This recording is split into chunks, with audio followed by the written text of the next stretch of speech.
I sent out quite a bit of material this week, and you perhaps didn't get around to reading all of it. One of the things that I sent earlier was the translation from Emily's handwriting to the 3 letters that are addressed to Master. So do you all remember that attachment that I sent?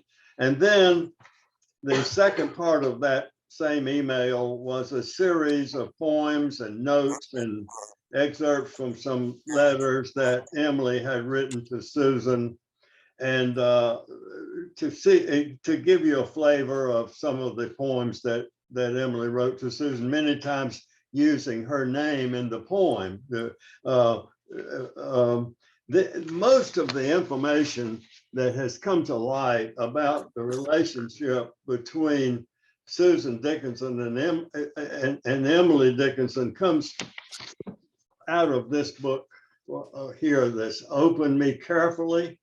This is a book that's written by Martha Nell Smith and Ellen Louise Hart, H-A-R-T. They are very prominent Dickinson scholars, but when they published this book, they fell into a little bit of disfavor with some other Dickinson scholars because of this is the first time that some of these more intimate letters and poems had been published in the original form. You may remember that I told you about Mary Loomis Todd and Higginson taking pretty good, Susan, taking liberty to change some of Emily's poems, and they went even further in the case of the poems that some of these poems that we're looking at, in that they did not want to disclose the relationship in Emily's poems. They did not want to disclose the intimacy of the relationship between Emily Dickinson and Susan Dickinson. For some reason, they thought that was not in the best interest of publishing her work, to have that blended into it. So many of the poems that Emily had sent to Susan Dickinson, there were some 400 of them, they were changed, and in many cases, Susan's name was taken out of the poem. Some of the notes were changed, some of the letters were changed, and I saw an example of one where actually they had figured out a way that rather than use the word Susan, they erased the S and the AN and just left it us. And somehow that sort of worked into the way they wanted to interpret it. All of this, you can have your own opinion as to how malicious it was. Most people think that they, in good intention, were trying to present Emily Dickinson as a certain stereotype of person. They loved the fact that she was a recluse. They liked to build that up. They wanted to publish the fact that this lady has been at home for 15 years and hasn't ventured out of her house, and that no one has seen her hardly except behind the door and that sort of thing. They thought that was all good, but to depict her as someone that was sending her work to a neighbor next door, her sister-in-law, to have it edited and looked at, that sort of cut into their side of the publishing process. So they didn't think that was good. So there's a lot of that sort of thing going on. This book contains hundreds of poems of the poems that Emily sent to Susan, and many of the letters and a lot of the correspondence, and it's most of the things that I put into your notes I extracted out of this book. I was telling Caroline earlier, before many of you came online, that the bulk of the poems that Emily Dickinson wrote to Susan Dickinson, and there were some 400 of them, they were not all to her as personal poems. Some of them were written in order to get Susan to edit them or to give her opinion about them. So they didn't all deal with with their relationship at all. But they, for the most part, those 400 poems are not, do not contain many of what are considered to be Emily Dickinson's best work. Her best work are in the other 700 or 800 poems that were in the little bound fascicles that I told you about. So rounding up all of these poems and putting them all together, I don't want to spend much time on these, except to elicit any comments that you all might have about what I sent out. And then once we talk about that and have any comments and discussion about that, we can move on to some of the other poems. Is there any reaction that any of you all had from any of this that you wanted to express? So Polly, like, is the elephant in the room that they were maybe had a love relationship, or have y'all talked about this? And I wasn't on, but I mean, it just, I mean, seems to me like they might have been in love with each other. Very intimate. Well, yes. I think I really feel qualified to tell you.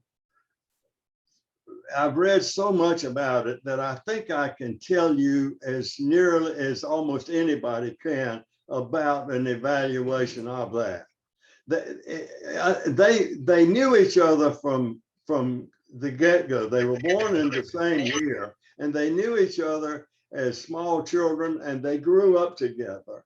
And I made some notes here.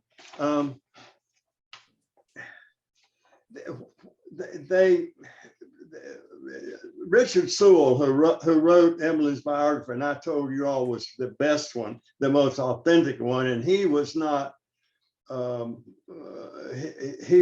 prone to hyperbole. He said they sat together in school, they walked together after school, they told each other their manifold secrets.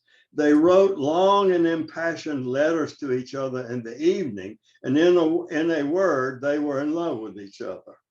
So that was what Sewell said about them. What happened was, though, that this would have been up until Emily was in her 20s, and Emily and Susan were in her 20s. What I think the story is that Susan Dickinson was a brilliant person in her own right. She was an author. She was a poet. She was smart. She was educated. She had a life separate from Emily Dickinson, and so as they grew older into maturity, after this being inseparable as in their younger years, as they grew old in maturity, Susan Dickinson began to do other things. She met Austin Dickinson, Emily's brother, and they started going together and dating and so forth. She took teaching jobs away from Amherst, and she would go to Baltimore and teach for maybe a year and stay there because she was very sought after as a teacher. And so she started to have her own life, and her feelings for Emily were probably the same, but it was not all consuming to her as it was to Emily. And that is reflected in some of Emily's middle to later letters to Susan. You can start to see that Emily feels that Susan is not the intimate, close partner that she was before, and that these other things are starting to consume her life, and that Emily, I captured a little bit, just some comments that Emily made when she wrote to Susan. When you come home, darling, I shan't have your letters, shall I? But I shall have yourself, which is more. And then Dickinson, she started another thing that Susan Dickinson had was she was a very much of a woman of faith. Well, this contradicted Emily's idea of what it was a different faith than Emily had. Let's put it that way. For example, Susan would not write a letter on the Sabbath, on Sunday. She thought that was sinful, that to write a letter or do it. You just remember the puritanical mantra that was in existence at that particular time, when people thought that you just couldn't do certain things on the Sabbath. And so it became at a point when Emily's letter started to reflect more of a pleading with Susan than a mutual 50-50 relationship. She says, the bells are ringing, Susie, and the people who love God are expecting to go to a meeting. Don't you go, Susie, not to their meeting, but come with me this morning to the church within our hearts, where the bells are always ringing, and the preacher, whose name is love, shall intercede there for us. So there she's telling Susan, don't go to church Sunday, spend Sunday with me, because Emily wasn't going to church, So further on, she says in another letter that you and I, in band as we are in our heart, might ramble away as children among the woods and fields and forget these many years and these sorrowful cares, and each become a child again. I would it were so, Susie. And when I look around me and find myself alone, I sigh for you again. Oh, Susie, my child. So it's starting to evolve into you're slipping away from me. I think that Emily Dickinson at one time had told Susan that you and I will be together through eternity. She had thought that would be something that would last through eternity. So there was that, but Julie, to answer your question, the woman that wrote this book, this is what she says. She said, after confusing the picture is the fact that their passionate relationship throughout adulthood and until Emily's death resists paradigms for standardizing emotional alliances. Although their relationship has strong elements of romantic friendship, as well as mutually mentoring, their dynamic devotion does not fit comfortably into any standard category: lover or sister or mentor or best friend or neighbor or companion, though it has elements of all of these. So that's the best description I've heard. It is that it has all of those elements of that of a sister, a mentor, a best friend, a neighbor, someone to collaborate with in her work and so forth, but certainly as a lover also. And the most significant poem of all the ones that I sent you is of the poems that Emily wrote to Susan is the very last one, and it is considered one of Emily's best poems. It's called Wild Nights. Do you remember that one? Let's see. It's 269. Does anybody have it in front of them? You won't. I'm trying to get somebody to volunteer to read it. Do you want me to read it? I found it. Hang on. You go, Burnett. Okay. Yeah, go for it, Bernard. Read Okay. it. Wild nights, wild nights, wild nights. Were I with thee, wild nights should be our luxury. Futile the winds to a heart in port. Done with the compass, done with the chart. Rowing in Eden, ah, the sea. Might I but more tonight in thee. I think that I really, aside from any of the implications of that poem, I think it is really a good poem, and it really resonates with me. Futile are the winds to a heart that's in port. In other words, if the ship is moored in port, it doesn't matter which way the winds are blowing, it's not going to help you. And that's the situation that she found herself in with Susan. But in summary, Susan Dickinson sort of went on with her life.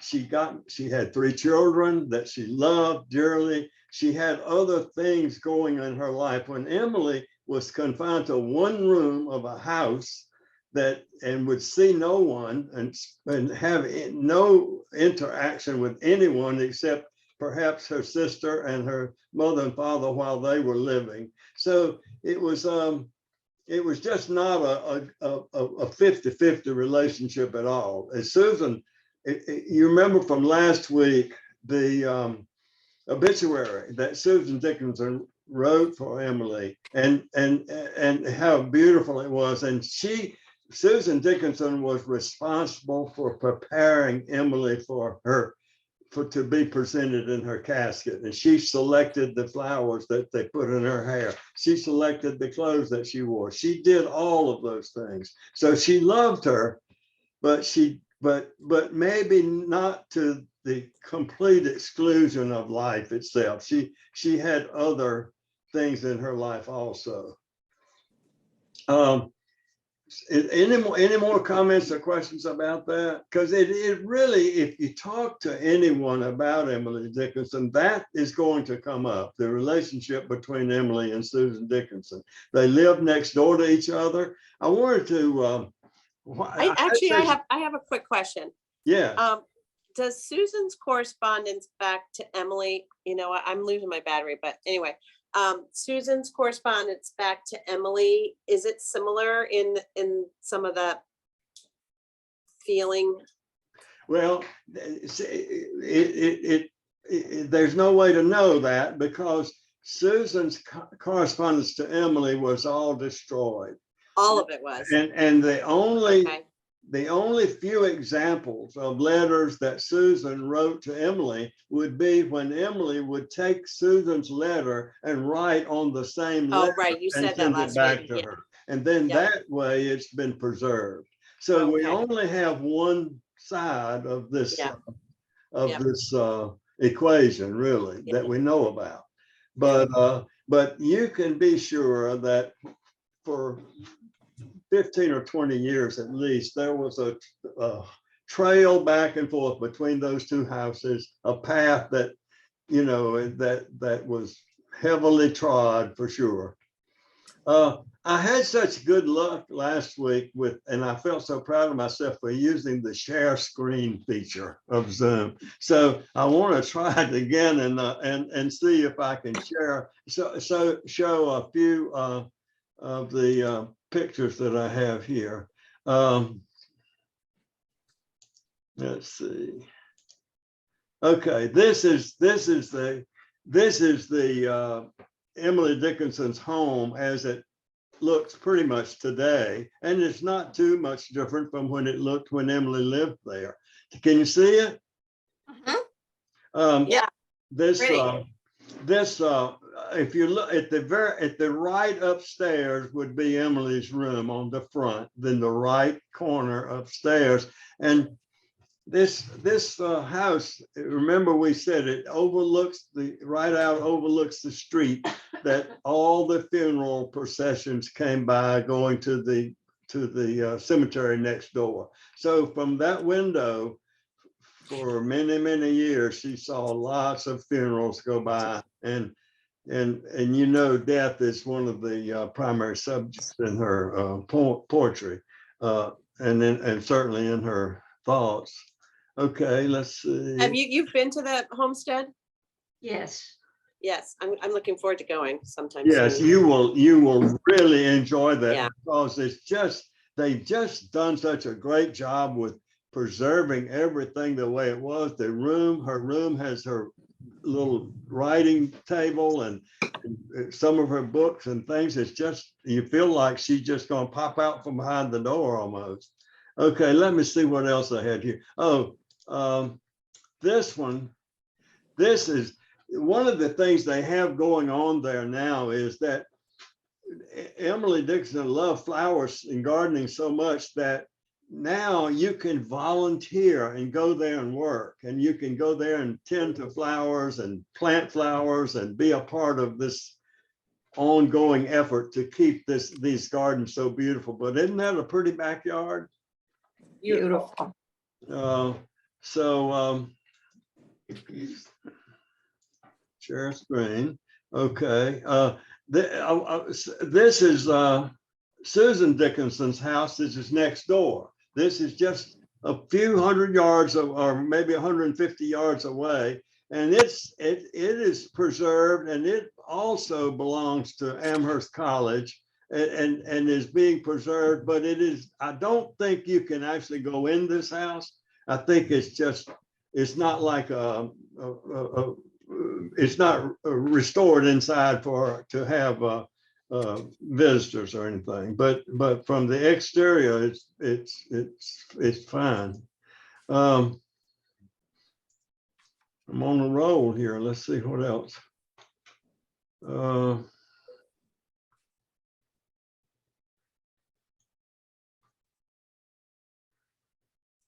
If I can.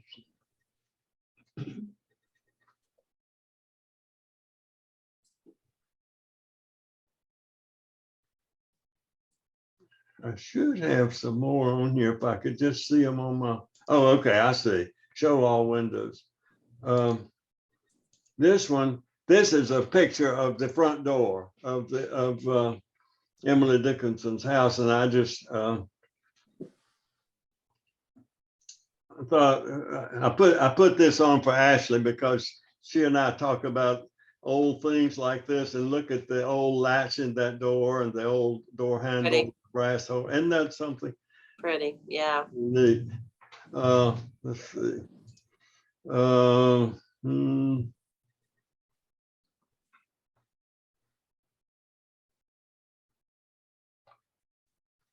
Okay, I have one more. All right, okay, this is Emily's gravestone, and you see what it says on you. We talked about this, I think. It has only has 2 words on it besides her name, and that is called back. And that when Emily knew she was dying, and she was very, very sick, and she sent a note to her little nephews and nieces that she just loved and would fix cookies and all for her. And that's the only 2 words were in the note that she sent, was called back.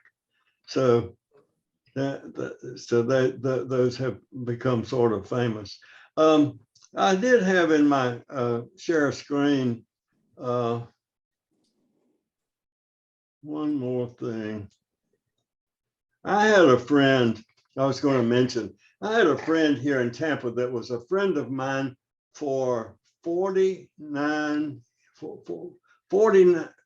almost 47 or 48 years. And usually you don't have those length of friendships, but I met this person in 61 or something around 1961. He died.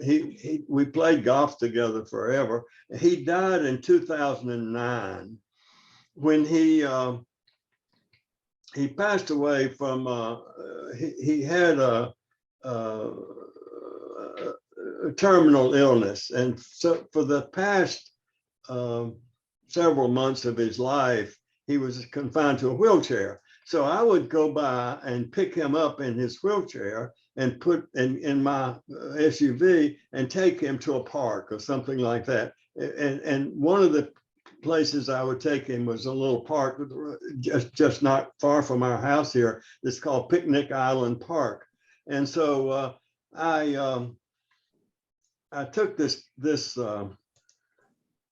picture of him. That is my friend sitting in a lawn chair that we took with us, and sitting looking out over the water between Tampa and St. Petersburg.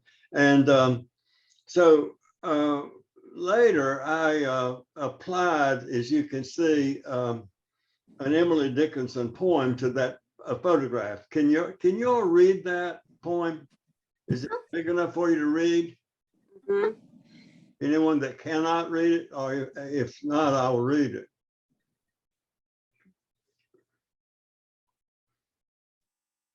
Oh, I like that. Yes, it's very good poem. Oh, that's a great one. Tie the strings to my life, dear Lord, and then I am ready to go. Just to look at the horses, rapid, that will do. Put me in on the firmer side so that I shall never fall, for we must ride to the judgment, and it's partly downhill. But never mind the bridges and never mind the hills, held fast in the everlasting race by my own choice and thee. Goodbye to the life I used to live and the world I used to know, and kiss the sea for me just once. Now I'm ready to go. I had that picture made into about an 8x10, and I gave it to his grandson, Mm. and not too long ago, I felt it would be a sufficient amount of time for it to be appropriate to give it to him, and he really did appreciate it. So anything else about any other comments or questions about Susan and Emily and their exchange and so forth? We did Let me talk. ask, can I ask one quick question before we get off? What was the number of that poem? Do you know, or the first line? The one that you were just sharing? I don't know, but I will look it up and send it, and I will Okay. send that poem to you all with the correct number. Okay, thank you. Yeah, it's not a poem that's in the poems that we have here. Oh, I have it. I got it. I Okay. found it. What Okay, number thank you. Yeah. Well, my book is a little different than when I get them from you, so, but I found it. Okay. We did not, anything else about Susan? We talked before about the competition that developed between two sides of the family as to the publishing and so forth. So we won't cover that again, but Susan's side of the family was, they were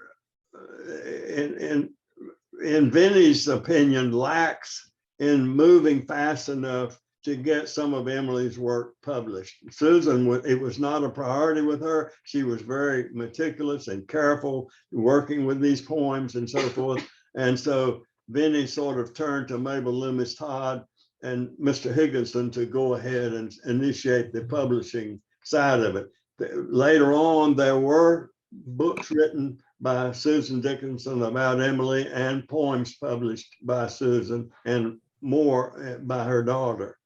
So they came from both sides. But you know, I cautioned us before, and I sort of reminded myself of how cautious we need to be, that when we read about Emily Dickinson and we read her, even her poetry and letters and so forth, we have to sort of try to get the genuine article rather than something that has had words change, phrases changed, and has been sort of doctored to suit the image that someone was trying to portray. So I thought if that was all, I would not spend any more time on that, because as I say, the poems I sent you are good, and I hope you had a chance to read them, but they are not some of the poems that I would, aside from the relationship between those two, that I think that most people would be sending out. On the other hand, I did send another series of poems, if I can find them. The one that's, let's see. The one I sent out today. Let's see.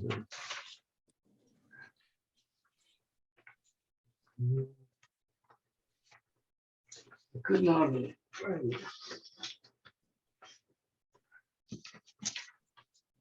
I sent some poems out today. I got so much stuff here in paper.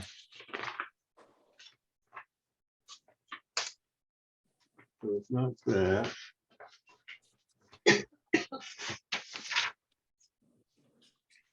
Yeah.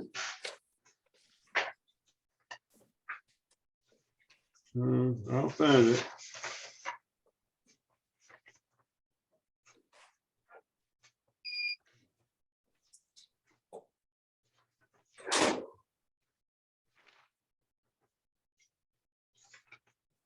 Well, that is a mystery because I had those points. Let's see if I have them on my screen share.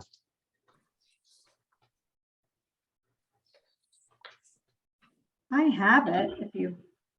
Let's see. Yes, can you see that? Yep. Honey, see if you can find that. Yep. sheet. Yeah. Yes, these are the poems that I sent out today. This first poem, number 17, It's All I Have to Bring Today. I love this poem, and I think it's one of Emily Dickinson's best poems. I have you. Okay. Oh, no, all right, it's on the back. Okay. No, it's on the front.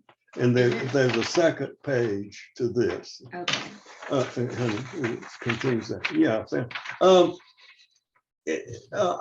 This is a neat poem to use sometimes when you send a note to someone or something, just to include this poem. It's really nice. And a few years ago, or a long time ago, I'll show you, get back off of here,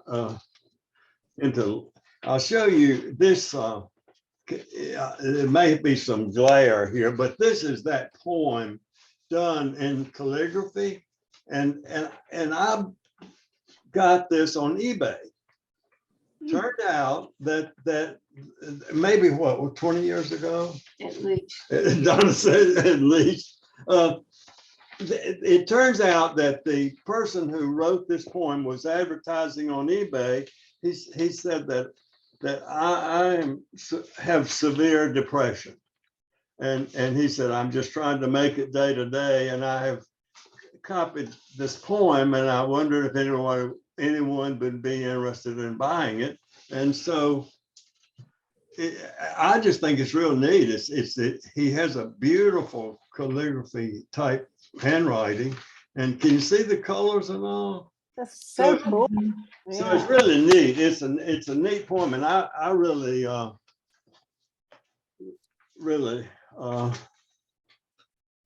me get back to my Dad, what makes this poem what makes this one of her best poems? I mean, other than, obviously it's good, but how do people decide what makes it a best poem?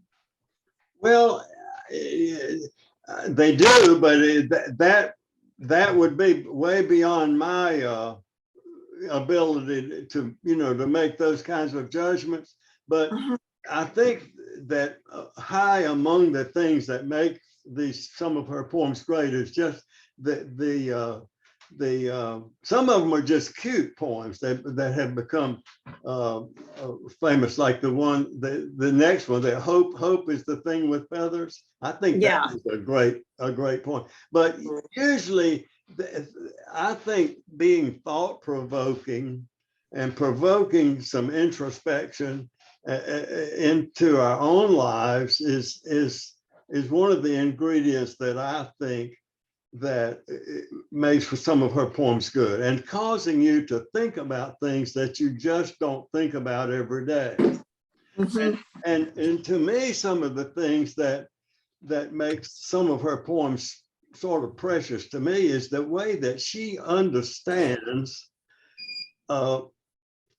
things about nature, for example, that average person just doesn't pay any attention to. She knows that if you release a bird, for example, and this was in a poem we looked at last week, I think, if you release a bird, that bird doesn't just leave the cage flying, they come out and they sort of situate themselves before they take off. You know, they get their bearings and they find out they're really free and loose, and then they go. And she can depict a bee pausing or a bumblebee and standing still, and she just can capture those kind of things. And she will use the term like they veered and all. And so it just makes you, or me at least, sometimes say, gosh, you know, I wish I thought in that minutia. I wish I could see things in the detail that she sees things in, you know, that's what to me makes some of her points, but better than others. But I'm certainly not an expert on you know, grading her poems by any means. But this poem is a poem that, you know, she's saying, I don't really have anything to bring to you, but I'm really bringing you a whole lot. But it's not material things, you know. I'm bringing you the love of nature, the seeing nature in its nakedness and so forth. And it just, I don't know. I like it. Perhaps it won't be one of y'all's favorites, but and then that second poem, Hope is a Thing with Feathers. That's one of her most well-known poems. Holly, that was Advent, you know, was Sunday, and it's the hope. And so Bob Henderson, our minister, used this as his part of his sermon, and his Advent reflection was it was all about hope, and he used this poem. Oh beautiful. gosh, Isn't that great timing? that Yeah, is I was like, oh, I know this poem. yeah, well,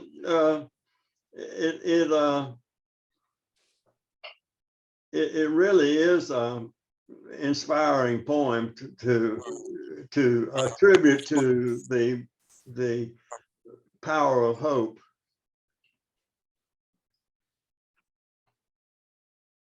Yeah.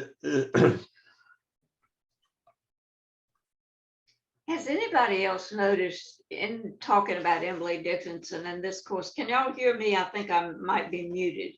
You can hear me? No, we can hear you. We can hear you. It seems like everything I start reading or pick up, it's quoting Emily Dickinson. I thought, wait a minute, I don't remember that before. But is that some kind of sign I'm getting of something? But has anybody else had that experience? No? Okay. I have not, but I'm going to keep my eyes out.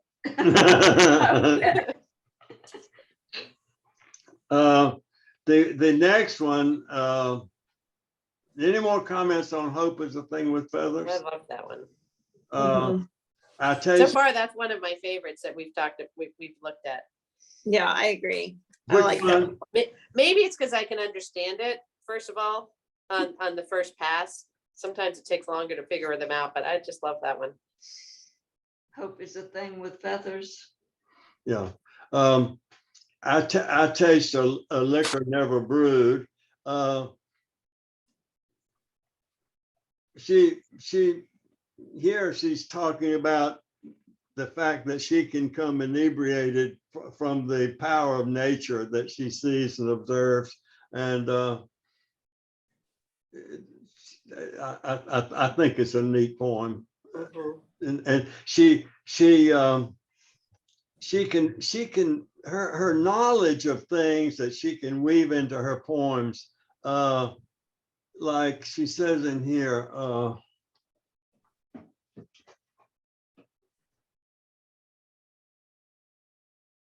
when landlords turned the drunken bee out of the foxglove's door, she knows that late in the afternoon some of these flowers will close, and that the bumblebee or the bee has to scoot and get out of there, you know. So she just, and she can weave things like that into her poetry.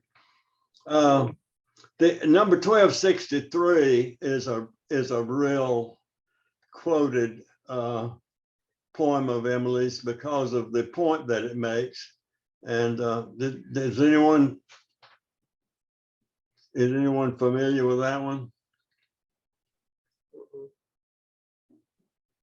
Read it. No, but it's good. Yeah, she said, tell the truth, but tell it slant. Success in circuit lies. Too bright for our infirm delight, the truth's superb surprise. As lightning to the children eased with explanation kind, the truth must dazzle gradually, or every man be blind. So she's saying, tell the truth, but tell it with a slant and tell it in a way that it doesn't overpower people or doesn't startle them or doesn't scare them away. But you can still tell the truth. And the greatest example that she uses is explaining lightning to a child. They would normally be afraid of lightning, but you can explain it to them in a way that they may not then be afraid of lightning, although lightning doesn't change. It's still just as real as it was before. So as lightning to the children eased with explanation, so the truth must dazzle gradually. You know, a lot of these Emily Dickinson poems, the main line of that's in the poem will become a book. And so all these books are out there, dozens and dozens of books, and they'll quote one line of an Emily Dickinson poem, like this one, "Open Me Carefully."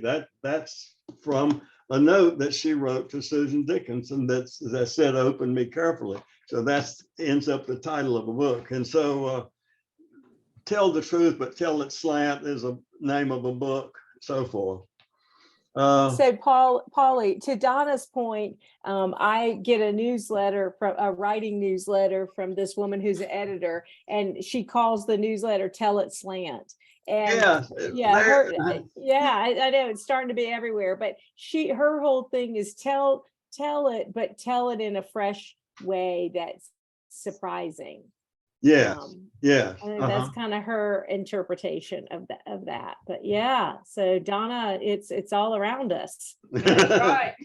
And you know, some of the things that we see, we probably it is Emily, but we don't recognize it. So we say, well, why did they name the book that? But then it comes from some poem that she wrote or something that she said.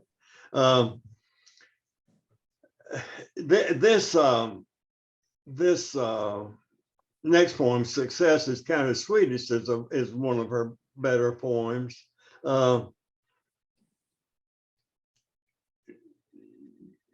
The idea there, I'm telling you all, and you know as much about it as I do, but it seems to me that she's saying there that the anticipation of something is always greater than the ultimate realization of it, and we all have experienced that. We've all experienced looking forward to something with great anticipation for a long, long time, and once we realize it, we say, well, it wasn't all that great, or it was great, but it wasn't worth planning for 2 years, you know. So she's saying that those who have never tasted success, they still consider that that's the sweetest experience that they could have if they could only achieve so and so. And that second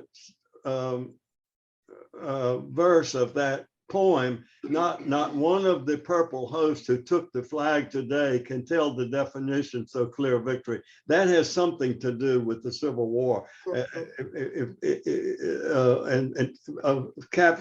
taking the flag. You know, the winner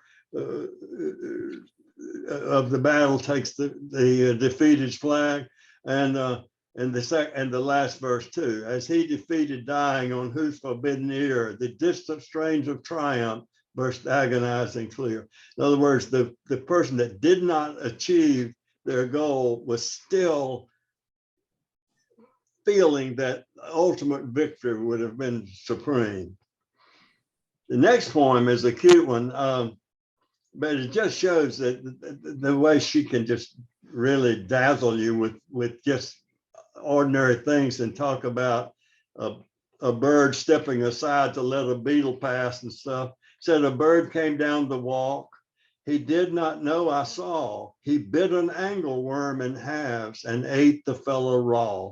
And then he drank a dew from a convenient grass, and then he hopped sideways to the wall to let a beetle pass. He glanced with rapid eyes and then hurried all abroad. They looked like frightened beads, I thought. He stirred his velvet head. Like one in danger, cautious, I offered him a crumb, and he unrolled his feathers and rowed him softer home.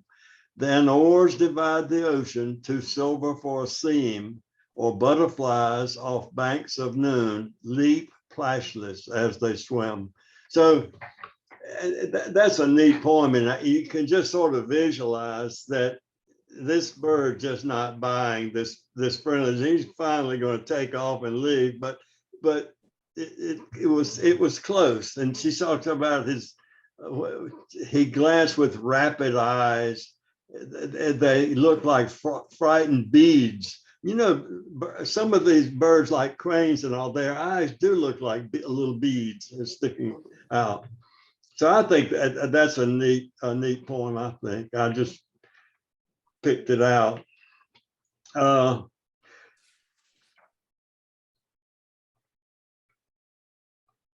next one is another one that is sort of like success is kind of sweet. It's sort of a lesson in the poem. The riddle we can guess, we speedily despise. Not anything is stale so long as yesterday's surprise. So that's sort of true, and she's sort of right on target there.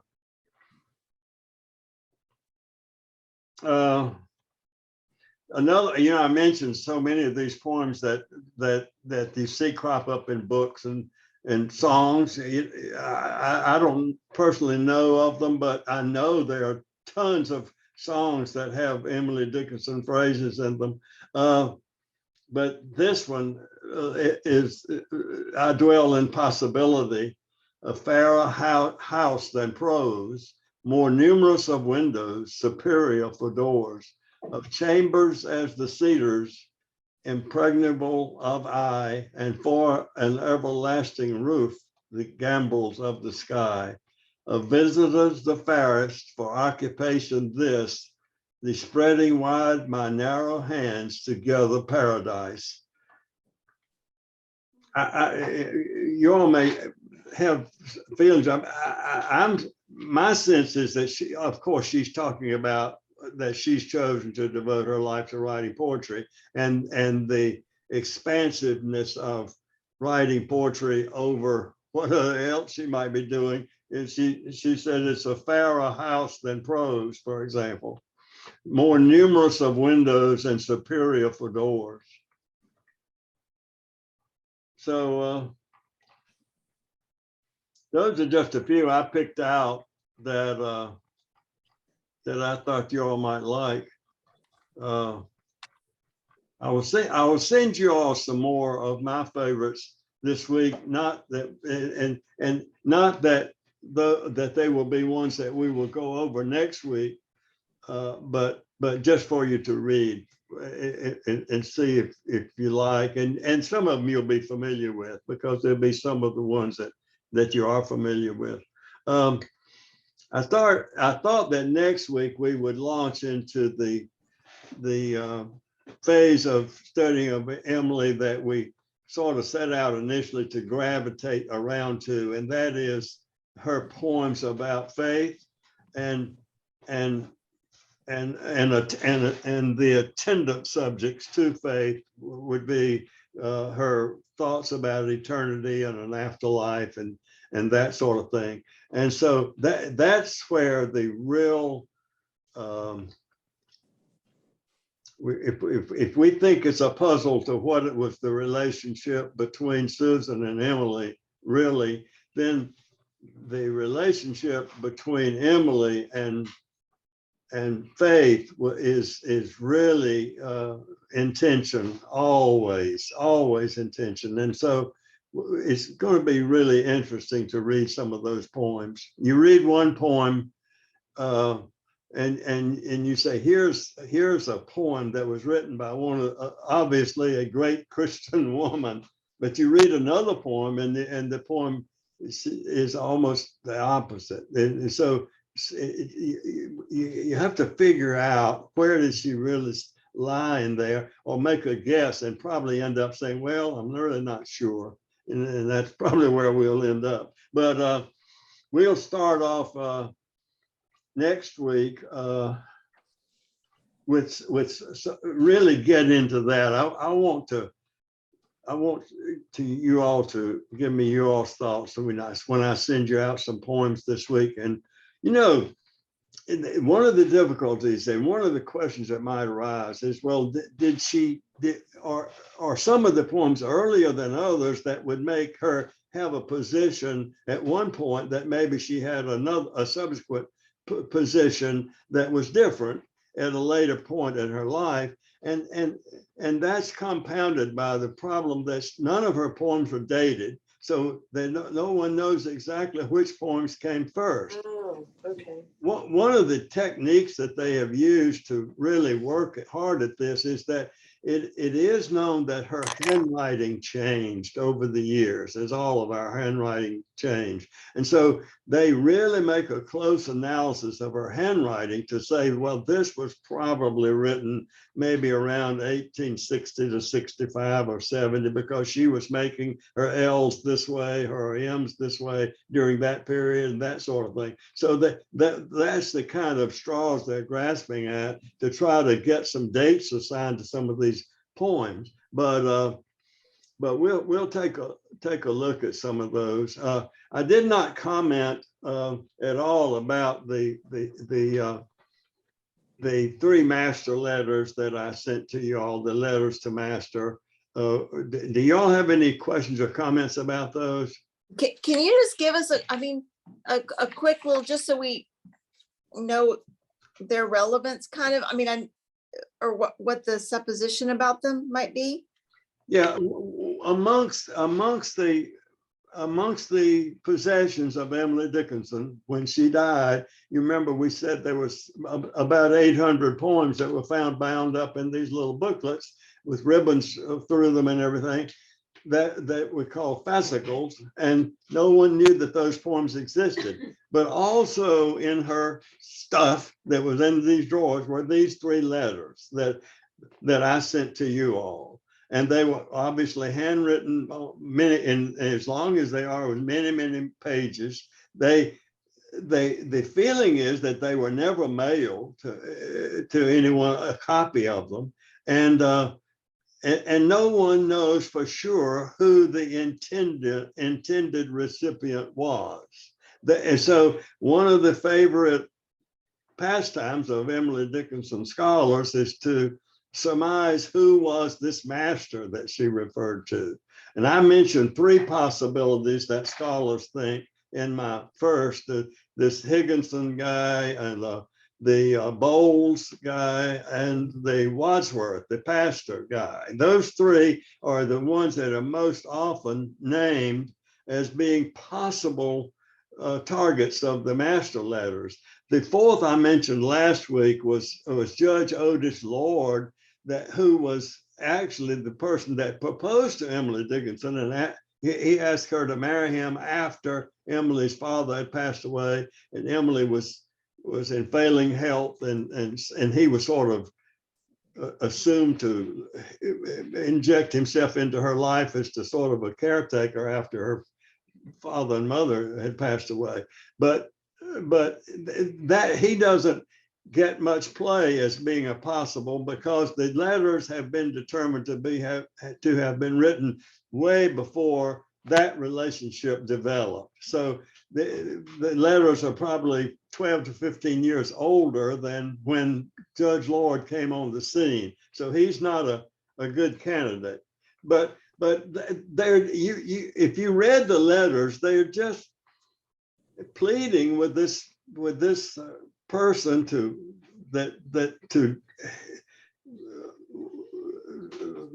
somehow magnify this relationship beyond whatever it was, and can you come to Amherst? Would you be willing to come to Amherst? And all these kinds of things.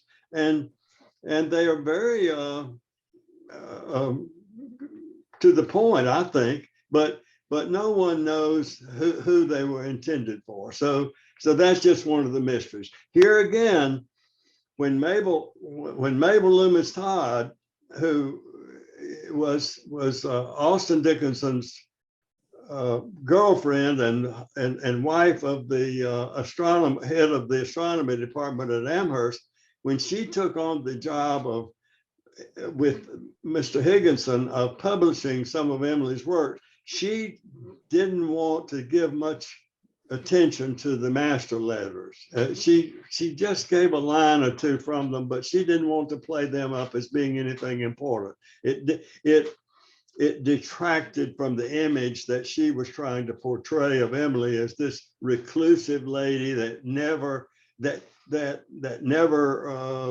would meet with anyone or would have anyone see her and so forth. And you know, Susan Dickinson tried to correct that in Emily's obituary when she said she had no quarrel with the world. You know, but that's not the image that has been portrayed of Emily Dickinson.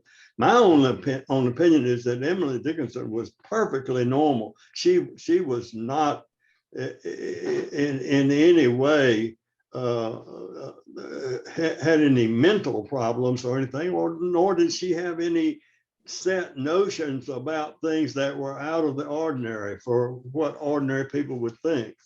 But at any rate, Caroline, they're just there, and they say what they say, but nobody knows who they're to. Okay. Anything else? Any other comments?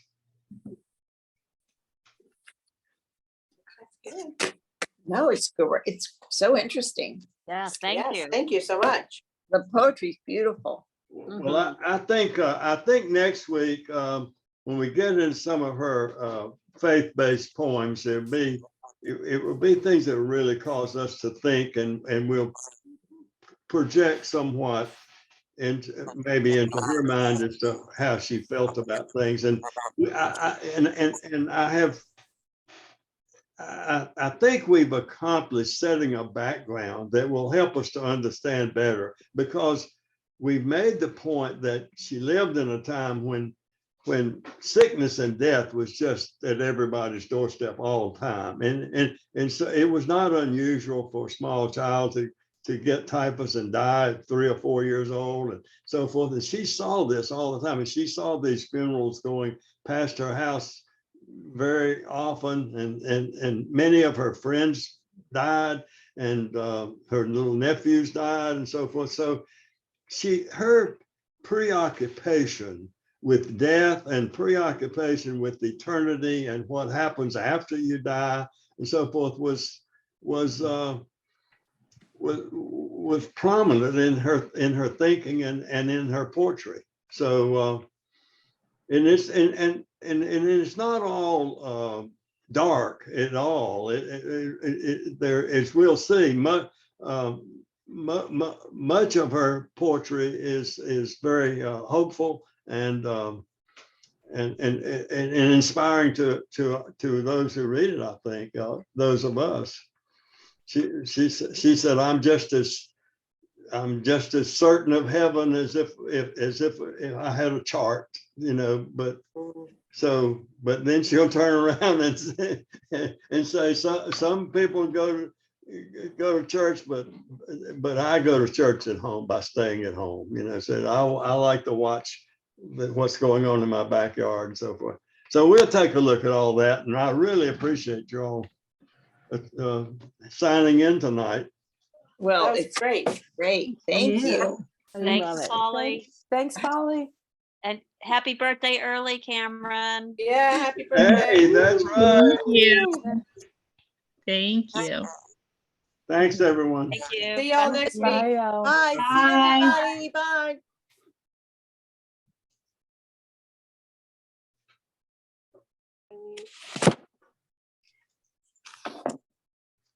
I realized that I had had that poem thing up there. That's one of the things.